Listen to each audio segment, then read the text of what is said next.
406.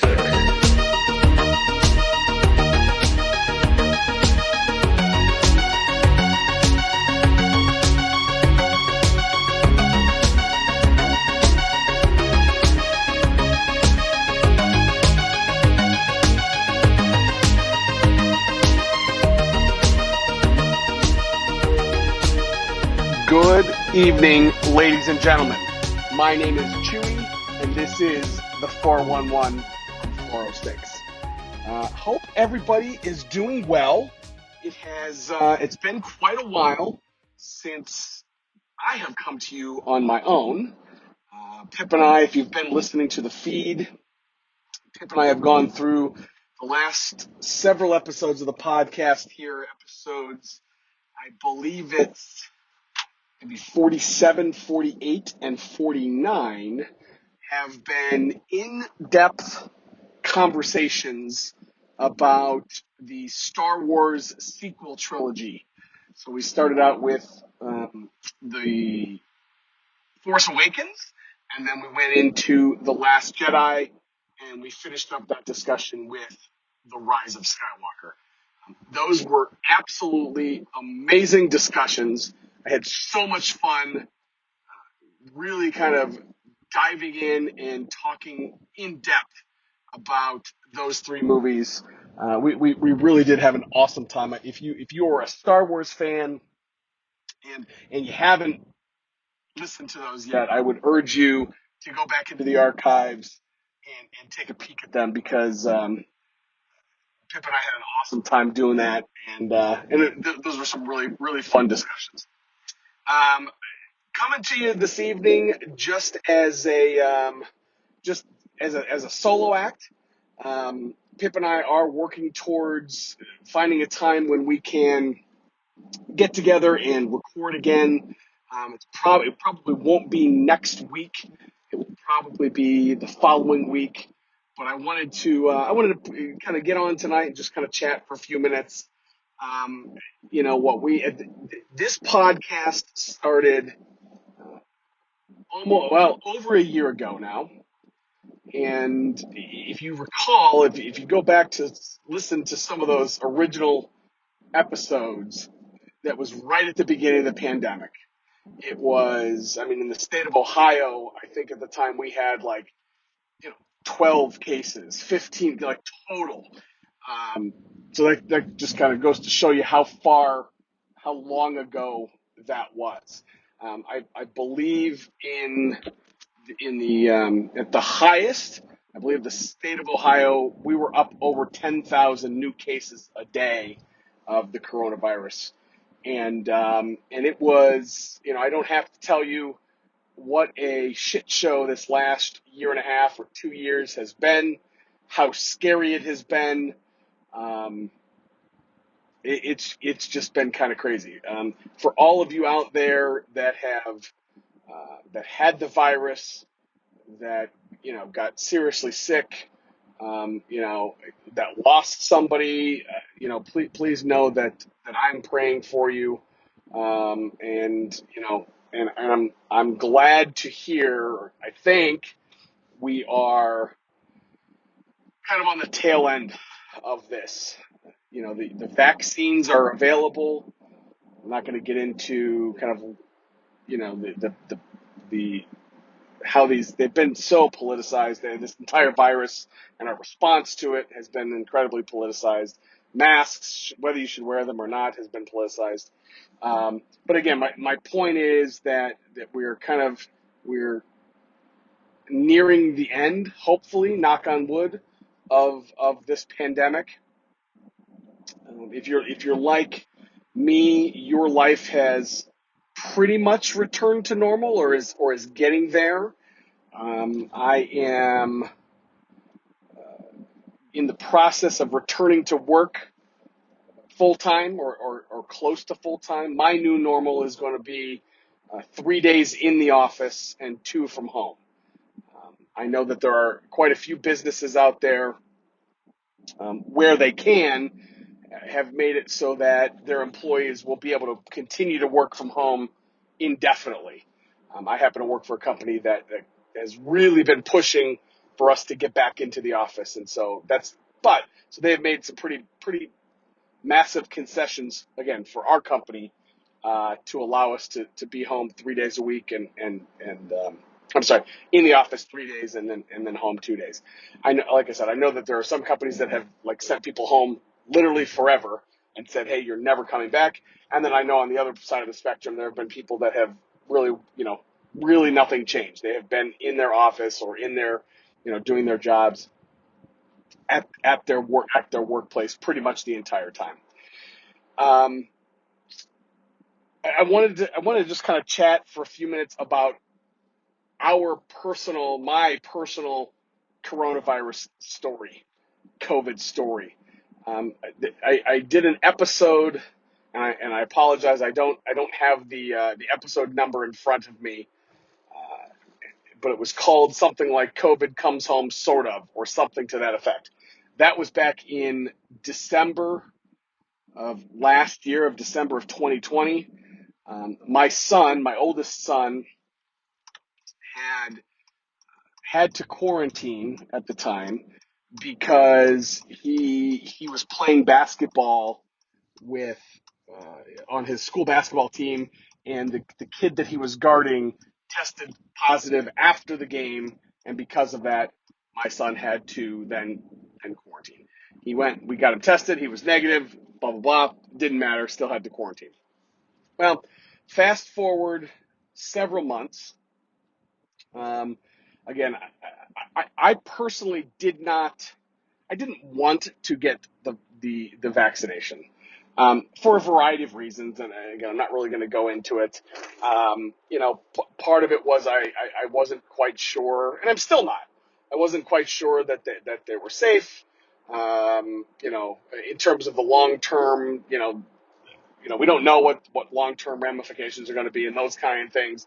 But my wife and I talked about it, and we talked long and hard about it. We decided that we ultimately were going to get vaccinated. And so we did. I chose to get vaccinated with the Johnson & Johnson vaccine. I ultimately chose that because I wanted to be one and done. One shot and be done and be vaccinated. My wife went and she chose to get Pfizer. And so then she had to go back after 2 or 3 weeks and get another shot. Personally, I felt very few side effects from getting the vaccine. My arm really hurt, but and it hurt what I would say worse than a traditional or other vaccines that I've had in my life. It hurt worse than that. Now I don't know if that has something to do with the vaccine itself. I don't know if that was the person that gave me the vaccine just wasn't very good at giving vaccines. I don't know. I can't, but it did hurt. But I didn't get sick. I didn't lose a day. I didn't develop COVID-like symptoms like so many people did. My wife didn't have any symptoms really with either of her shots. Again, she had to go back for a second dose 2 or 3 weeks later to become fully vaccinated. So again, I didn't particularly want to, but I felt that I was doing the quote right thing, the adult thing. I made, and again, I'm not judging anybody who's chosen not to get vaccinated. That's your choice. You make your decision. You do you. So I say all of that just to say, so I got vaccinated, and really it was a vaccine that I didn't particularly want to get, and then I ended up testing positive for COVID anyhow. Not only me, but my 3 boys also tested positive for COVID. My wife, ironically enough, did not. She tested negative. So this is all several months ago at this point. We are all doing fine. We luckily we had relatively mild symptoms, all of us, or no symptoms. My oldest son lost his sense of smell for a couple of days, and I remember he came to me and he said, "Dad, I can't smell anything." And my immediate response to him was, oh, well, can you taste? And he said, yeah. And I didn't think anything else of it. And the reason I didn't was because I have had seasonal allergies for the since I'm 10 years old. And so like every spring, I can't smell anything. I'm just kind of a wreck. And he has developed, those same seasonal allergies. He's 15 now. He's developed those same allergies. And so when he said, I can't smell, I said, oh, okay, well, I figured your allergies are kicking in and, you can still taste, no harm. I, again, didn't think anything else of it. About 2 or 3 days later, my wife said, hey, you know what? You should really go get him tested. I said, okay, fine. So we go and we get him tested. And we get him what we thought was the rapid test. We actually signed him up for the wrong test. So we gave him the, not the rap. Gave him the other one. So then we turn around, we figure that out, and then we go back, sign him up again. Luckily, there's a testing facility at a CVS very close to our home. We take him back, 20 minutes later, half hour later, whatever it was, and we get him the rapid test, and he tests positive.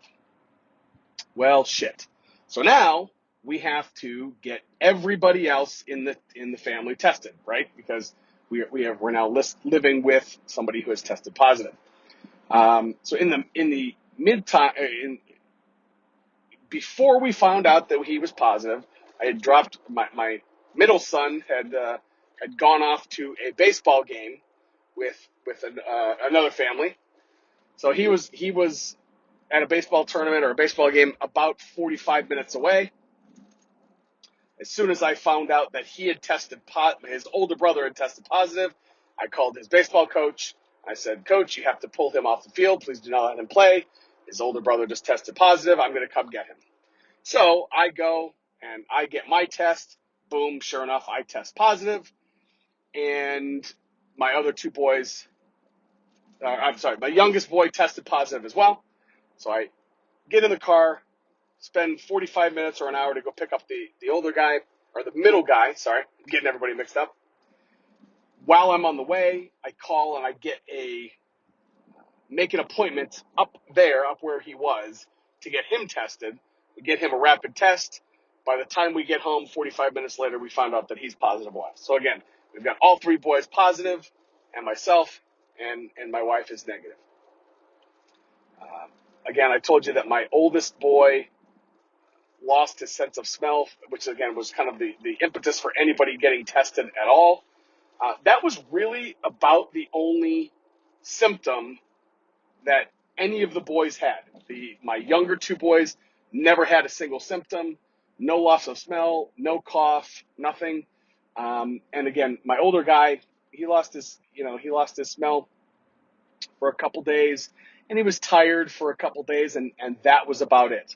I personally, I think of the four of us, I had by far the worst case of it. And as a father, that's the way I would want it to be, right? I would much rather that I take this on than my kids. And that being said, if it was any other year, I would have told you I was dealing with really, really bad allergies. I never lost my sense of smell or taste, but I was very, very stuffed up, sneezing a lot, going from runny nose to stuffy nose.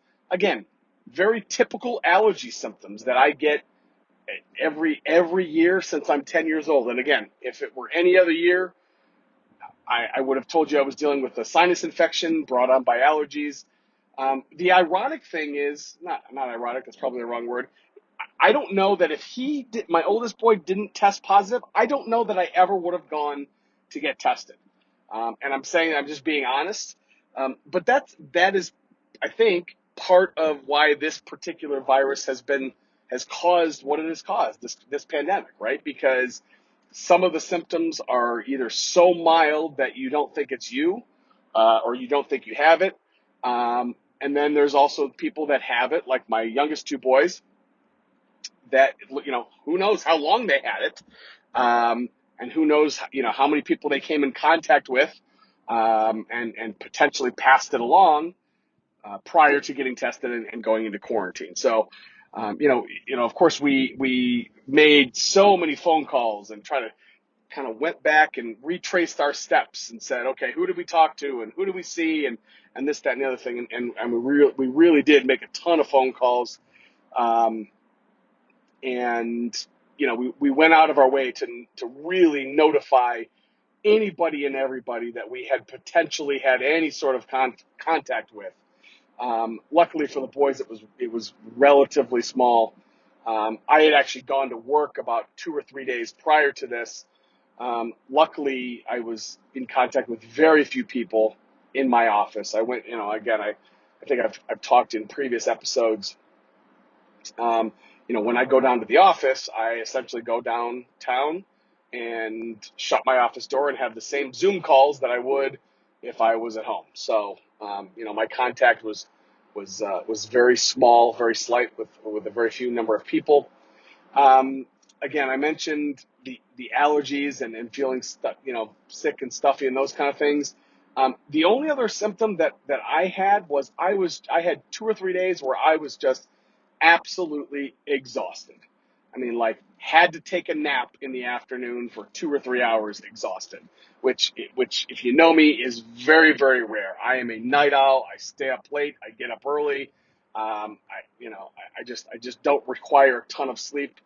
But this was, like I said, 2 or 4 days where, I mean, come 2 or 3 o'clock, I just had to lay down for like a 3-hour nap.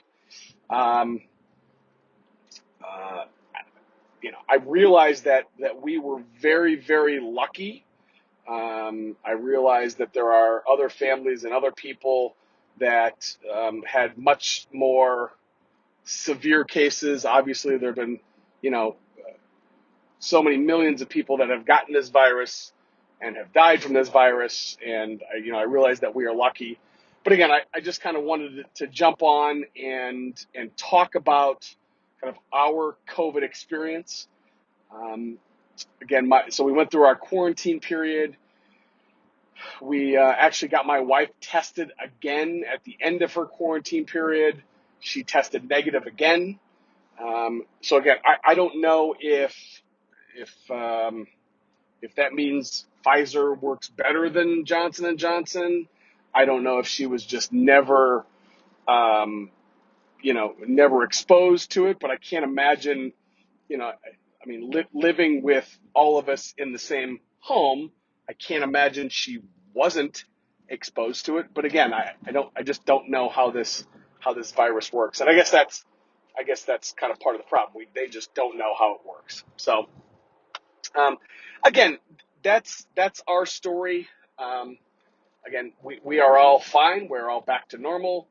And I guess I'm what they call a, quote, breakthrough case. I was a case where I was fully vaccinated.